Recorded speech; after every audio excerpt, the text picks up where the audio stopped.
Class 12 का topic chemical kinetics, जिसका part 6 हम करेंगे।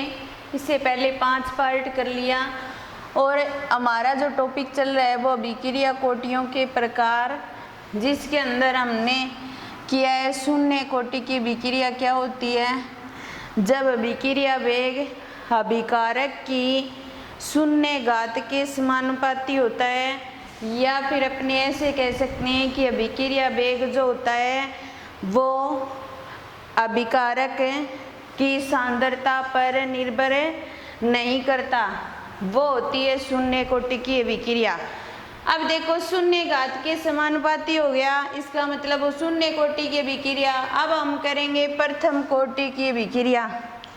तो प्रथम कोटि की अभिक्रिया का मतलब ये हो गया कि वो प्रथम घात के क्या होगा, समानुपाती होगा। अभिकारकों की सांद्रता के प्रथम घात के समानुपाती होगा अभिक्रिया वेग, तो उसको प्रथम कोटि की अभिक्रिया बोलेंगे। तो प्रथम घात के समानुपाती है, इसका मतलब अभिक्रिया वेग जो है वो अभिकारकों की सांद्रता पर निर्भर करेगा। क्या करेगा?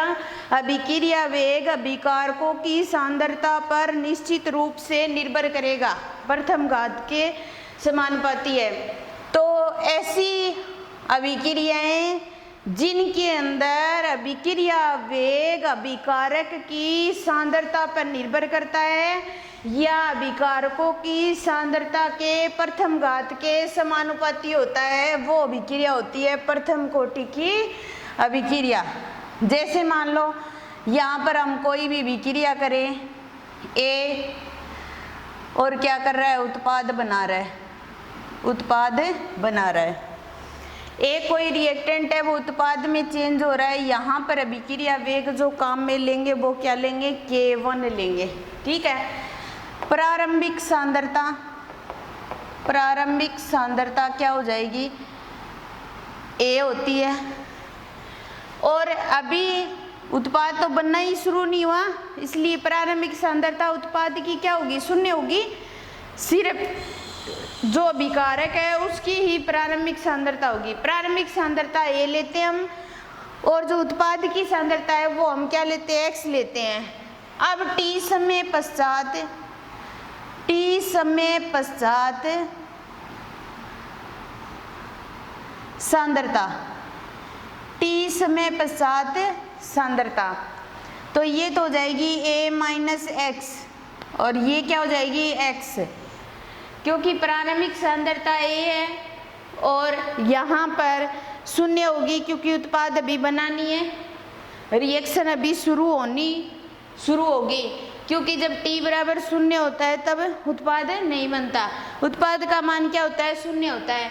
T समय पश्चात कुछ उत्पाद बन चुका है, यानी कि A की जो सांद्रता है वो कम हो गई है, क्योंकि हम अपने ऐसे ही करते हैं ना। अभिकारक की सांद्रता क्या होती है, धीरे धीरे कम होती है, और उत्पाद की सांद्रता क्या होती है, बढ़नी शुरू होती है। तो इसका मतलब अभिकारक की सांद्रता पहले A थी, अब A माइनस एक्स हो गई, यानी कि कुछ कम हो गई। तो A माइनस एक्स मोल पर लीटर, और ये हो जाएगी मोल पर लीटर, X मोल पर लीटर। ये कंडीशन हो गई। अभिक्रिया वेग के रूप में रखेंगे तो हम वेग नियम लिखेंगे यहाँ पर, और वेग नियम किसके अकॉर्डिंग लिखेंगे, द्रव्यानुपाती क्रिया नियम के अनुसार, द्रव्यानुपाती क्रिया नियम के अनुसार, नियम के अनुसार। तो द्रव्यानुपाती क्रिया नियम के अनुसार हमारा जो रिएक्टेंट है अभिक्रिया वेग, रिएक्टेंट क्या है, A है, तो मैं ऐसे लिखते हैं, रिएक्टेंट के लिए लिखते हैं तब dt, या फिर इसको माने तो ऐसे लिखेंगे minus D A minus x और dt, ये रख देंगे। या फिर अपने मान लें कि अभिक्रिया वेग को नॉर्मली dx बटा dt से शो करते हैं, तो ये समानुपाती हो जाएगा A माइनस एक्स के प्रथम घात के, यानी कि A माइनस एक्स क्या है, अभिकारक की सांद्रता है T समय के पश्चात, और ये dx बटा में dt क्या करेगा, इसको शो करेगा। तो dx बटा में dt, और समानुपाती का निशान हटाएंगे तो यहाँ पर क्या आ जाएगा, K1 और A minus x. Number 1 equation आ गई। तो dx बराबर k1 a माइनस एक्स और यहाँ पर क्या ले लेंगे dt ले लेंगे। ये इक्वेशन नंबर क्या आ जाएगी 2 आ जाएगी, यानी कि इक्वेशन नंबर 2 आ गई। अब देखो dx k1 a minus x और dt ये आ गया। अब देखिए अपने क्या करेंगे a माइनस एक्स को इधर ले आएंगे तो dx बटा में a माइनस एक्स आ जाएगा और इधर क्या आ जाएगा k1 dt। ये इक्वेशन नंबर 3 आ गई। क्योंकि मैंने अलग अलग बताया, एक बार dt को इधर ले गए a माइनस एक्स को, दोनों को भी एक साथ कर सकते हैं अपने। तो इक्वेशन 3 का समाकलन करने पर, इक्वेशन 3 का समाकलन करने पर, ठीक है, समाकलन करेंगे तो dx a माइनस एक्स बराबर k1 dt ये आ जाएगा। अब देखिए जब हमारे पास में dx बटा में x होता है तो उसको माइनस लेन x लिखते हैं, तो इसके स्थान पर हम ये लिख देंगे minus ln a minus x आ जाएगा बराबर क्या आ जाएगा k1 t प्लस में c। ये इक्वेशन प्राप्त हो गई हमें और ये इक्वेशन नंबर क्या आ गई 4 आ गई, जहाँ पर c क्या है समाकलन स्थिरांक है, जहाँ पर c क्या है एक समाकलन स्थिरांक है, समाकलन स्थिरांक है। अब देखिए एक बार फिर देखो कि यहाँ पर प्रारंभिक सांद्रता a और इसकी 0, क्योंकि प्रारंभिक सांद्रता a है उस समय उत्पाद नहीं बना। मैं ये मान लूँ कि t बराबर 0 हो तो प्रारंभिक सांद्रता या अंतिम सांद्रता की बात करें तो x बराबर क्या होगा 0 ही होगा, और t समय पश्चात यानी कि a की जो सांद्रता है वो कम हो गई और उत्पाद की सांद्रता क्या हो रही है बढ़ रही है। तो द्रव्यानुपाती क्रिया नियम के अनुसार लिखेंगे।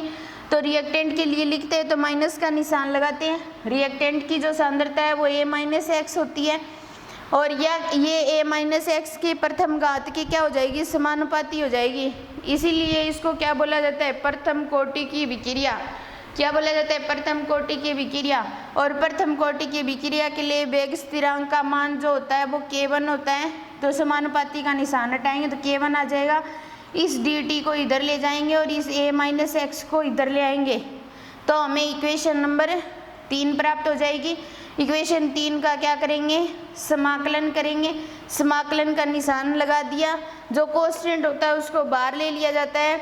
तो dx बटा x का जो समाकलन होगा माइनस लेन x हो जाएगा, तो इसको minus ln a minus x लिख देंगे k1 t प्लस c, और ये इक्वेशन नंबर 4 प्राप्त हो गई। और c क्या एक समाकलन स्थिरांक है। तो शायद आपको 4 नंबर इक्वेशन तक समझ में आ गया होगा, क्योंकि यहाँ तक समझ में आ गया तो आगे बहुत ईजी है, आगे इसी इक्वेशन से आधारित बनाएंगे। अब मान लो हमारे पास में t बराबर 0 है, बिल्कुल प्रारंभिक समय है, बिल्कुल शून्य समय से ले रहे हैं हम, तो प्रारंभिक समय है तो x बराबर भी क्या होगा 0 होगा, क्योंकि जब प्रारंभिक सांद्रता लेते हैं तो हमारे पास उत्पाद नहीं बना होता, तो इसीलिए यहाँ पर x का मान भी क्या हो जाएगा 0 हो जाएगा। तो अपने क्या करेंगे इक्वेशन 4 से, इक्वेशन 4 लेंगे ये वापस, तो ये आ जाएगी लेन a माइनस एक्स और यहाँ पर इसका मान क्या है 0 है, ठीक है। फिर उसके बाद बराबर k1 और k1 t का मान क्या है 0 और प्लस में क्या है c, ये पूरा 0 हो जाएगा। यहाँ पर a माइनस में से 0 जाएगा तो 0 में से कोई संख्या जाती है तो कुछ नहीं बचता, लेन a बचेगा, तो c बराबर क्या हो जाएगा माइनस लेन a, तो c का मान क्या आ गया माइनस लेन a आ गया। अब देखिए एक बार फिर से देखो, यहाँ पर हमने t बराबर 0 और x बराबर भी 0 रखा है, तो इक्वेशन 4 के अंदर c की वैल्यू आ गई और c का मान इक्वेशन 4 में रखने पर, c का मान इक्वेशन 4 में रखने पर अपने क्या करेंगे इस c के मान को इस इक्वेशन में रखेंगे। तो देखिए माइनस लेन ए माइनस एक्स ये है बराबर k1t, और यहाँ पर ये मान रखना है ये, तो माइनस लेन ए हो जाएगा। ठीक है, फिर इसको इधर लेकर आएंगे तो लेन ए प्लस का हो गया माइनस, ये माइनस का है ही, ए माइनस एक्स बराबर क्या हो जाएगा k1t हो जाएगा। इतनी बात आ गई समझ में। फिर उसके बाद में अपने क्या करेंगे, इसको लेन ए बटा में ए माइनस एक्स ऐसे लिख सकते हैं और k1t आ जाएगा। और k1 की वैल्यू ज्ञात करनी हो तो अपने क्या कर देंगे, यहाँ पर साथ में log की वैल्यू भी रख देंगे। यहाँ पे देखिए लेन बराबर क्या होता है, log इंटू में 2.303, ये वैल्यू भी रख देंगे। तो ये वैल्यू रखेंगे अपने तो k1 बराबर 2.303 आ जाएगा और बटा में क्या आ जाएगा t आ जाएगा, क्योंकि ये ज्ञात कर रहे हो उसके साथ कोई मल्टीप्लाई में होता है तो वो बट्टा में आ जाती है, वो चीज़ आ गई। फिर उसके बाद में log और a बटा में a माइनस एक्स ये आ जाएगा। ये क्या होती है, प्रथम कोटि की अभिक्रिया की समीकरण है। समीकरण 5 प्रथम कोटि की अभिक्रिया है, प्रथम कोटि की अभिक्रिया है। इतनी बात आ गई समझ में। एक बार देखिए प्रथम कोटि की अभिक्रिया, जब अभिक्रिया वेग अभिकारक की सांद्रता के प्रथम घात के समानुपाती होता है उसको प्रथम कोटि की अभिक्रिया बोला जाता है। या फिर अपने ऐसे कह सकते हैं कि प्रथम कोटि की अभिक्रिया मात्र एक अभिकारक की सांद्रता पर निर्भर करेगी। एक अभिकारक ले लिया, उत्पाद में चेंज हो रहा है, प्रारंभिक सांद्रता ए और शून्य टी समय बाद में ए माइनस एक्स मोल पर लीटर हो जाएगी और ये एक्स मोल पर लीटर हो जाएगी। द्रव्यानुपाती क्रिया का नियम लगाएंगे तो अभिक्रिया वेग अभिकारक की मात्र एक अभिकारक की सांद्रता के क्या हो जाएगा, समानुपाती हो जाएगा। समानुपाती का निशान हटाया, k1 आ गया, इस dt को इधर ले गए, ए माइनस एक्स को इधर ले आए, तो इक्वेशन नंबर 3 प्राप्त हो गई। ये ध्यान से समझना जरूरी है क्योंकि ये इक्वेशन बाद में समझ नहीं आएगी अगर अब यहाँ स्टार्टिंग में अगर समझ नहीं रहे हो तो।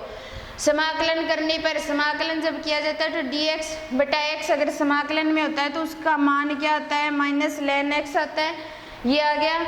फिर उसके बाद में अपने क्या करेंगे, t बराबर 0 और x बराबर 0 रखेंगे तो c की वैल्यू आ जाएगी। किसकी वैल्यू आ जाएगी, c की। तो c की वैल्यू आ गई माइनस लेन a, क्या आ गई, माइनस लेन a। अब देखिए यहाँ पर c की वैल्यू रख दी, इसको इधर ले आए, प्लस का हो गया माइनस k1t, इसको ले लिया ऊपर नीचे रख दिया हमने।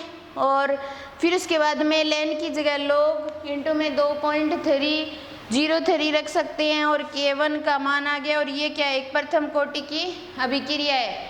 क्या है ये, प्रथम कोटि की अभिक्रिया है।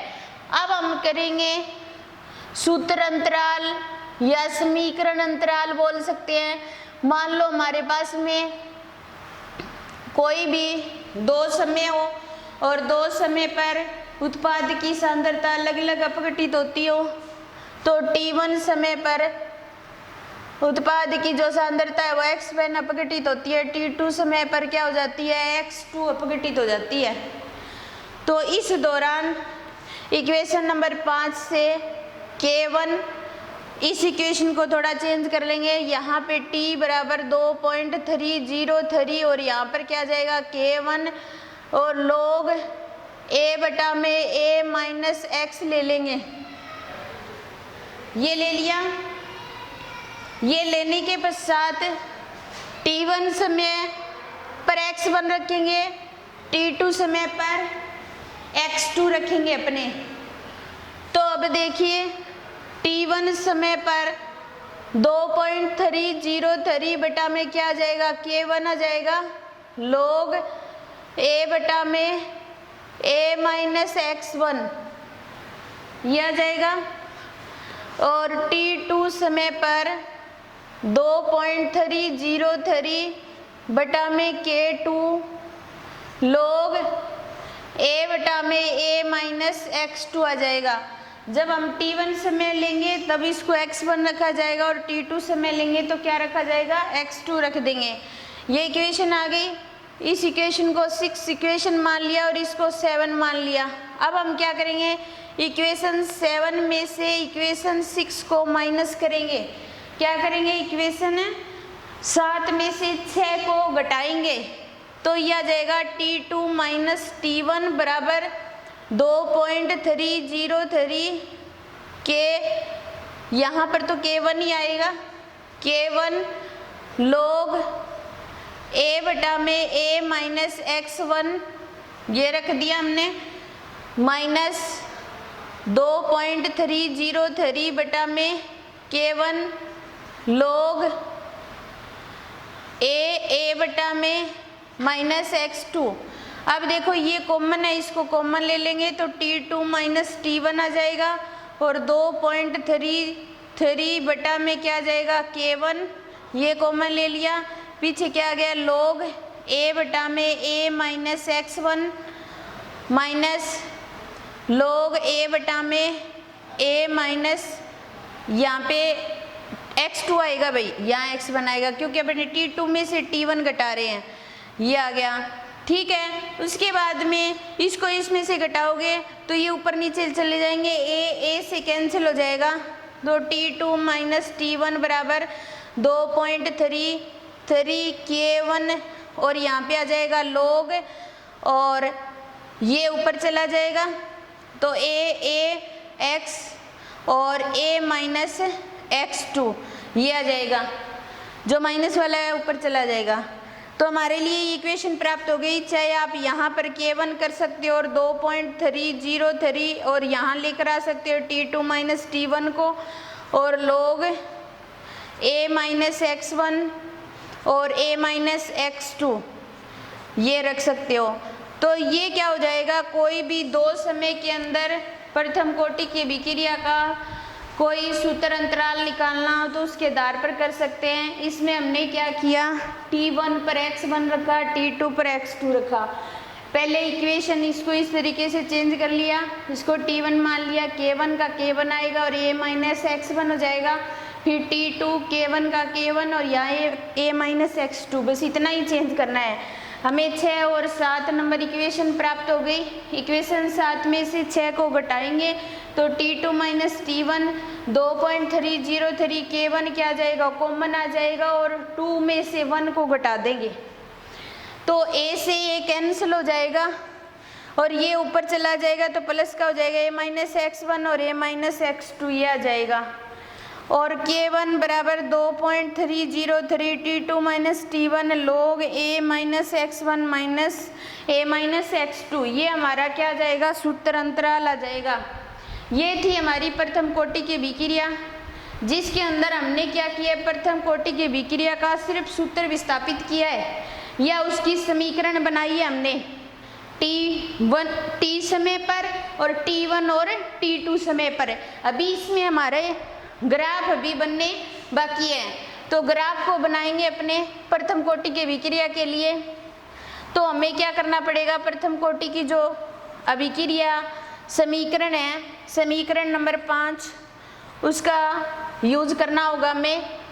और इसके लिए देखिए हम क्या करेंगे, ये इक्वेशन 5 से ये ले ली हमने और ये है k1 बराबर 2.303 t और log a बटा में a माइनस x, इसमें हम log a बटा में a माइनस x बराबर k1 t बटा में 2.303 ये आ जाएगा। अब यहाँ पर हम जो ग्राफ बनाने वाले हैं वो ग्राफ बनेगा log a बटा में a माइनस x, इसमें और t समय में, इसमें और t समय में जब ग्राफ बनाएंगे तो एक सीधी रेखा प्राप्त होगी। ग्राफ बनाएंगे तो क्या आएगी, सीधी रेखा, सीधी रेखा प्राप्त होगी। अगर वहाँ पर त्रिभुज बना दिया जाए इस तरीके से तो ये किसको शो करेगा, डेल्टा टी को, और ये डेल्टा एक्स को शो करेगा। ठीक है, तो हमने क्या किया, इक्वेशन नंबर 5 से इक्वेशन बनाई, log a माइनस एक्स और t के मध्य क्या बना दिया, ग्राफ बना दिया। और उसके बाद में ग्राफ बनाने पर हमें क्या प्राप्त होती है, एक सीधी रेखा प्राप्त होती है। अब देखिए इसके ढाल की बात करें तो ढाल बराबर क्या हो जाएगा, tan थीटा बराबर, अब देखिए इसमें और इसमें ग्राफ बना लिया तो पीछे क्या बच गया, K1 बटा में 2.303, ये इसका क्या आ जाएगा, ढाल आ जाएगा। इस इक्वेशन का क्या आ जाएगा, ढाल आ जाएगा। तो इस प्रथम कोटि विक्रिया के अंदर 2-3 ग्राफ बनते हैं, उन ग्राफ को हम देखेंगे। तो हमने ग्राफ नंबर 1 बनाया जिसका ढाल K1 बटा में 2.303 आता है और एक सीधी रेखा प्राप्त होती है। फिर हम वापिस क्या करेंगे, इक्वेशन 5 का यूज करेंगे और इसको देखो हम लिखेंगे log a minus log a minus x बराबर K1t बटा में 2.303। ये इक्वेशन नंबर जो 5 है उसको हम इस प्रकार लिख सकते हैं। इसको लिखने के पश्चात इसको इधर लेकर आएंगे तो माइनस K1t बटा में 2.303 प्लस में ये log a आ जाएगा और बराबर में ये क्या आ जाएगा, माइनस का प्लस में हो जाएगा। ये दोनों बराबर हो गए तो हम ऐसे लिख सकते हैं, इस a माइनस एक्स को इधर ले आएंगे और ये बराबर माइनस K1t बटा में 2.303 plus log a। Equation number 5 को हमने अलग अलग लिखा, log a minus x K1t 2.303। हम इसको इधर ले आए, माइनस का हो गया, इसको प्लस कर दिया, ये माइनस का प्लस हो गया, इसको हमने इधर लिख दिया, इसको इधर लिख दिया, एक ही बात है। इसको थोड़ा इस साइड में लिखने में अच्छा लगता है, बाकी इस इक्वेशन का यूज भी हम कर सकते हैं। यहाँ पर हम एक ग्राफ और बनाने जा रहे हैं और उस ग्राफ को बना रहे हैं हम log a माइनस एक्स और t के मध्य।